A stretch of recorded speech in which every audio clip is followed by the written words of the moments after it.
রমাজানের 24টা ঘন্টা আমরা কি কি আমল করব, রমাজানের 24টা ঘন্টা টাইম ম্যানেজমেন্ট কেমন হবে, ফজরে কি করব, জোহরে কি করব, আসরে কি করব, মাগরিব পরে কি করব, বাদ এশা আমরা কি করব, 24 আওয়ার্স রুটিন অফ দ্য রমাদান। আমি শুরু করছি একদম শুরু থেকে। আপনি ঘুম থেকে উঠলেন, ঘুম থেকে উঠেই সোজা ওযু করবেন, ওযু করে শুরু করবেন তাহাজ্জুদের নামাজ। মুমিনের ঘুম থেকে উঠেই শুরু হবে পবিত্র হওয়ার পরে তাহাজ্জুদের নামাজ। তাহাজ্জুদ শুরু করবেন, তবে তাহাজ্জুদ যে 20 রাকাত পড়তে হবে, 10 রাকাত পড়তে হবে, it's exactly not like that. আপনি জাস্ট 2 রাকাত পড়েন, অথবা আপনি জাস্ট 4 রাকাতই পড়েন, তবে তার দিল সহ পড়েন, কোরআনটা সুন্দর করে তেলাওয়াত করেন, ইখলাসের সঙ্গে আদায় করেন। হাদিসে আসছে আখলিস দীনাকা ইয়াকফিকা আল আমালুল কালিল। জান্নাতে যাওয়ার জন্য অনেক আমলের প্রয়োজন হয় না। বান্দা যদি একটা আমল ইখলাস নিয়ে করতে পারে, হতে পারে একটা আমল তার জান্নাতে যাওয়ার ওয়াসিলা হিসেবে কবুল হয়ে যাবে। সুবহানাল্লাহ, সুবহানাল্লাহ। প্রথম কাজ তাহাজ্জুদ দিয়ে আমরা শুরু করব। আচ্ছা, তাহাজ্জুদ শেষ, আসসালামু আলাইকুম ওয়া রাহমাতুল্লাহ, আসসালামু আলাইকুম ওয়া রাহমাতুল্লাহ, তাহাজ্জুদ শেষ। এবার বসে বসে যা পাঠ করবেন শিখাই দিচ্ছি। কয়েকবার পড়বেন আস্তাগফিরুল্লাহ, আস্তাগফিরুল্লাহ। পড়েন দেখি একবার সবাই আস্তাগফিরুল্লাহ। আমার কানে একটু প্রবলেম হয়েছে, মনে হয় শুনতে পাইনি।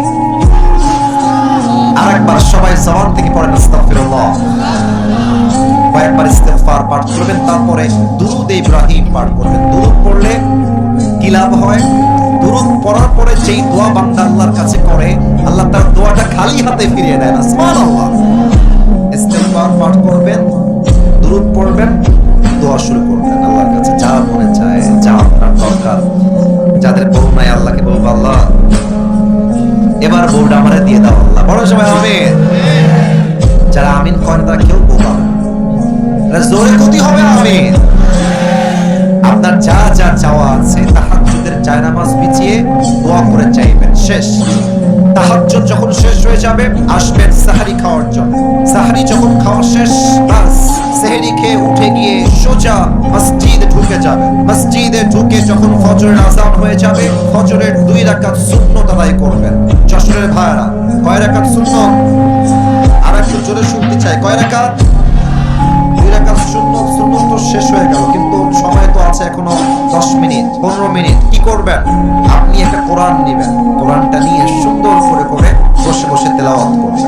আমার এখনো মনে আছে, আমি তো মাদ্রাসায় পড়াশোনা করেছি, আমাদের ওখানে একটা সিস্টেম ছিল, আমরা প্রত্যেক ওয়াক্ত নামাজে আগে আগে যেতাম, 20 মিনিট আগে, 30 মিনিট আগে যেতাম, এবং কোরআনটা নিয়ে সুন্দর করে তেলাওয়াত করতাম। আমার যখন ইকামত দিত, কোরআনটা রেখে আমার নামাজ আদায় করা শুরু করতাম। অতএব ফজরের সুন্নাত আদায় করার পরে বসে বসে, ডোন্ট ওয়েস্ট ইওর টাইম, বসে বসে কোরআন তেলাওয়াত করবেন। রাজি আছেন তো ইনশাআল্লাহ? আচ্ছা, ফজরের নামাজ শুরু হয়ে গেল, নামাজ শেষ। সালাম যখন ফিরিয়ে ফেলবেন, সকলেই আয়াতুল কুরসি পাঠ করবেন। হাদিসে আসছে, যেই বান্দা প্রত্যেক ফরজ নামাজের পরে আয়াতুল কুরসি পাঠ করে, লাম ইয়ামনাহু মিন দুখুলিল জান্নাহ ইল্লাল মাউত, তার মাঝে আর জান্নাতের মাঝে কোনো দেওয়াল থাকে না, জাস্ট মৃত্যু ছাড়া। ও বান্দা মৃত্যুবরণ করে না, তাই সে জান্নাতে যায় না, মরলেই সে জান্নাতি হয়ে যাবে। সুবহানাল্লাহ। আয়াতুল কুরসি পাঠ। এবার আরেকটা আমল শিখাই দিই, আমার সঙ্গে সবাই পড়েন, আউযু বিল্লাহিস সামিউল আলিম, মাশাআল্লাহ আওয়াজ এসেছে, মিনাশ শাইতানির রাজীম। এখন যে মুখস্থ হয়ে যাবে ব্যাপারটা এরকম না, মিডিয়ার লোক বসে আজকালকে আপলোড হয়ে যাবে এইটা, অর্থাৎ আউযু বিল্লাহিস সামিউল আলিম মিনাশ শাইতানির রাজীম, এইটা পড়বেন। তারপরে সকলেই সূরাতুল হাশরের শেষ আয়াতগুলো পড়বেন, হুয়াল্লাহুল্লাযী লা ইলাহা ইল্লাহু আলিমুল গায়ব ওয়াশ শাহাদা হুয়ার রাহমানুর রহিম, শেষ পর্যন্ত পড়বেন। এই আমলটা যেই বান্দা করবে, একটা লাভ বলে দেই, তার পুরো দিনের সমস্ত বিপদকে আল্লাহ নিজেই দূর করে দিবে। সুবহানাল্লাহ। সবাই সূরাতুল হাশরের শেষ 3 আয়াতের আমল শেষ। এবার আপনি বাসায় ফিরে আসবেন, বাসায় এসে বসে বসে কোরআন তেলাওয়াত করুন। কোরআন তেলাওয়াত যখন শেষ হয়ে যাবে, যখন সূর্য উঠে যাবে, আলো হয়ে যাবে, আপনারা সবাই ইশরাকের নামাজ পড়বেন। এর লাভ কি? যে বান্দা ইশরাকের নামাজ পড়ে, আল্লাহ এই নামাজের বিনিময়ে তাকে একটা কবুল হজের সওয়াব তার আমলনামায় আল্লাহ লিখে দেন। আচ্ছা, তারপরে যদি আপনার মনে হয় কিছুক্ষণ ঘুমালেন, আর যদি ঘুম না হয় সোজা জোহরের ওয়াক্ত যখন শুরু হয়ে যাবে, যে যার কাজে ছুটে যাবেন। ব্যবসায়ী দোকানে যাবে, যে জব করে সে অফিসে যাবে, যে ইমাম সে তার কাজ করবে, যে যার কাজ শুরু হয়ে যাবে। যেমন আল্লাহ তাআলা বলেছেন, ফাইদা কুদিয়াতিস সালাত ফান্তাশিরু ফিল আরদ, when you have done your salah spread out to your workplace। নামাজ শেষ, কাজ শুরু হয়ে যাবে। অবহেলা যে করে, অলস যে হয়, সে প্রকৃতপক্ষের বীর বাহাদুর মুসলমান হতে পারে না, ঠিক কিনা বলে? আচ্ছা, কাজ যখন শেষ হয়ে যাবে, জোহরের আযান দিয়ে দিয়েছে, আল্লাহু আকবার আল্লাহু আকবার, আযান যখন শুরু হয়ে যাবে, আপনার প্রথম আমল হবে আযানের উত্তর দেওয়া। অনেকে আযানের উত্তর দিতেও ভয় পায়, একদম সহজ, যা বলবেন জাস্ট রিপিট করে দিবেন। যদি আপনি আযানের উত্তর দেন প্রত্যেক ওয়াক্তে, আল্লাহর হাবিব বলেছেন, আযানের উত্তর যেই বান্দা দেয়, আমি আল্লাহর হাবিব তাকে জান্নাতে যাওয়ার জন্য আল্লাহর কাছে সুপারিশ করব। সুবহানাল্লাহ বলেন। আচ্ছা, এরপরে জোহরের পূর্বে সুন্নাত কয় রাকাত বলেন তো সবাই? আপনার ভয় পাচ্ছেন কিসের জন্য? কতি হবে কয় রাকাত? 4 রাকাত আদায় করবেন। আপনাদের মনে আছে কিনা তাই না আমি একটু আগে বলে আসছি, সুন্নাত নামাজ শেষ মসজিদে বসে বসে সময় লস করবেন না, টাইম ওয়েস্ট করবেন না। কোরআনটা খুলে ইকামত দেওয়া পর্যন্ত কোরআনটা তেলাওয়াত করবেন। আবার যখন নামাজ শুরু হয়ে যাবে, জোহরের নামাজ পড়বেন, সালাম ফিরাবেন। প্রথম আমল কি কুরসি পড়বেন? না, কথা কষ্টের না, আপনারা কি কুরসি পড়বেন বলেন সবাই? আয়াতুল কুরসি পড়বেন। বাস 2 রাকাত সুন্নাত পড়বেন, বাসায় ফিরে আসবেন।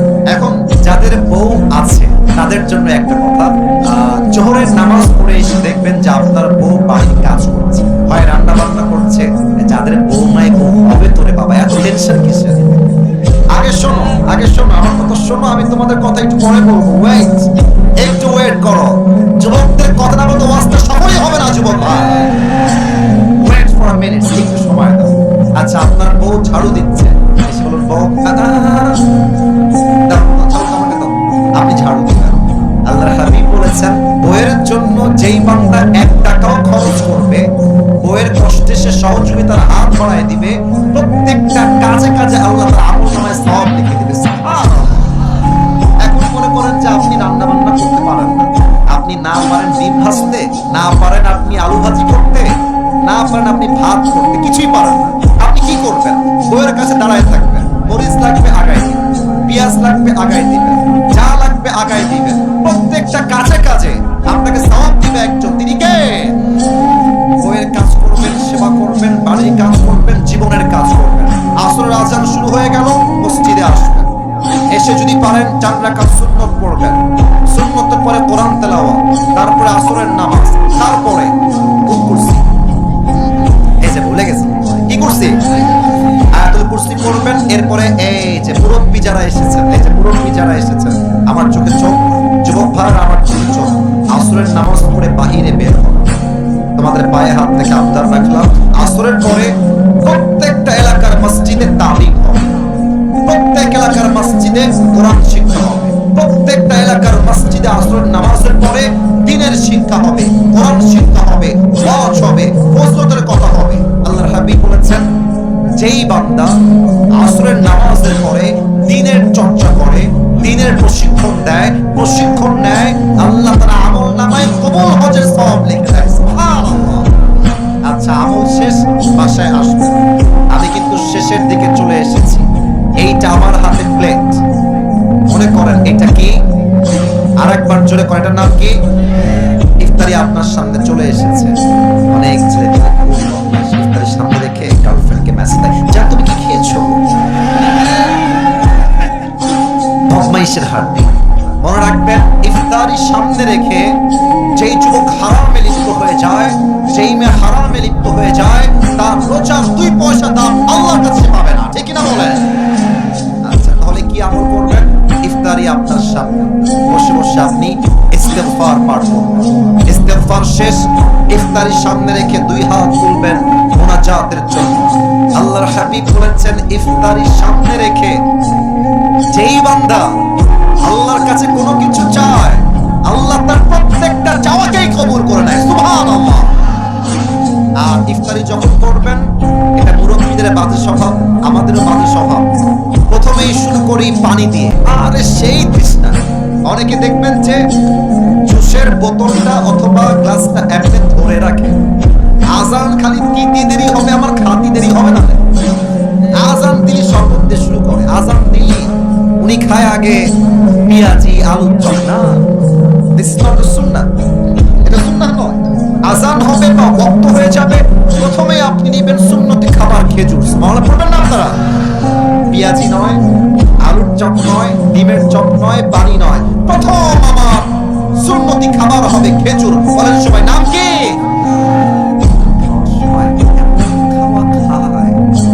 এইরকম পুয়াতিনের মতো হয়ে যাবে। আর কি হয়, খাওয়ার পরে গিয়ে ওই যে বেডে শুয়ে যায়, মাগরিবও পড়ে না, এসাও পড়ে না, তাহাজ্জুদ তো বহুত দূরের কথা, তারাবির নামাজটাও পড়তে চায় না। ঠিক কিনা বলেন? একদম সুন্নাত অনুযায়ী হালকা খাবেন।